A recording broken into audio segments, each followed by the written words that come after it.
Hello guys, welcome back with me. Let me introduce, my name is Salsania. I am a student at Polytechnic Degree Media Creative. First, I will explain to you about motivation and inspiration about Coco channel as a fashion designer. And let's get started. Coco channel biography. Coco channel or Gabriela Bonheur channel was born on August 19 in Saumur, France. He was born into poverty to two unmarried parents.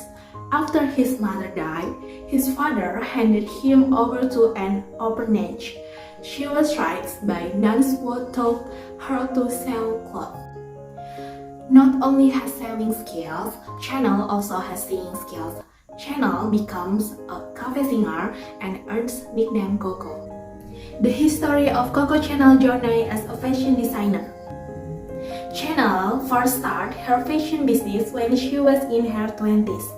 Etin Belson was a Channel partner who first helped her set up a hat business for a woman Paris. Channel creates brilliant fragrance and is famous today, a luxury perfume that bears its own name as a brand. Channel number 5, according to him. Perfume is an unforgettable fashion accessory. Channel became one of the first woman fashion designers to create simple and practical clothes for the sporty woman of the era. She took the color black, which was not as in fashion at the time, and showed chic. Fact about Coco Channel. Number 1. When he was little, Coco Channel was entrusted to his father in the orphanage. Number 2.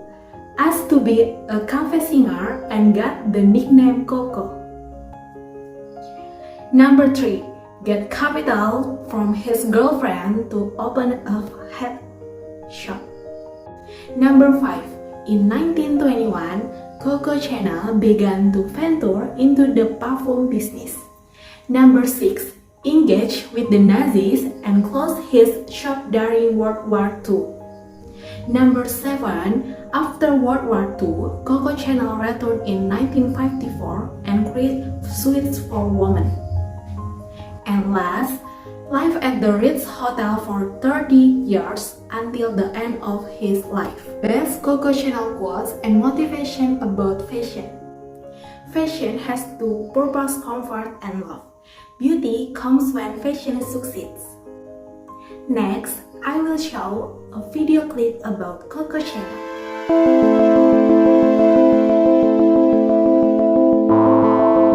Once upon a time, there lived a little girl who hid her humble origins all her life and preferred to invent her own legend.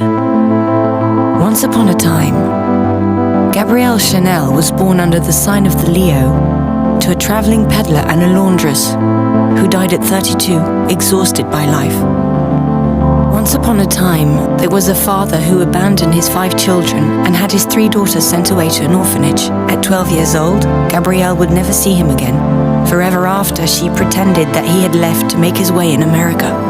Once upon a time, there was an orphanage behind the walls of a convent, the Abbey of Aubazine, where Gabrielle spent nearly 7 years.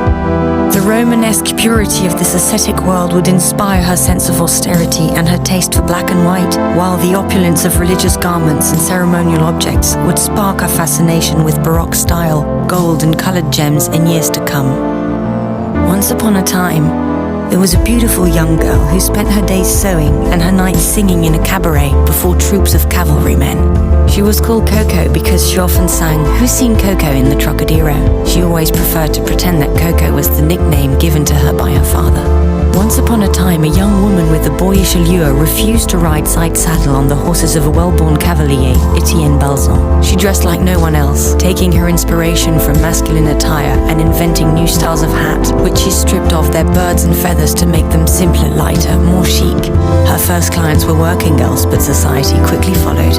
Once upon a time, there was a great love named Boy Capel, English, wealthy, and cultivated. He was the man of her dreams. He introduced her to literature, the Orient, and the esoteric. Boy helped Coco become Chanel. She decided to open her first boutiques in Paris, Deauville, and Biarritz.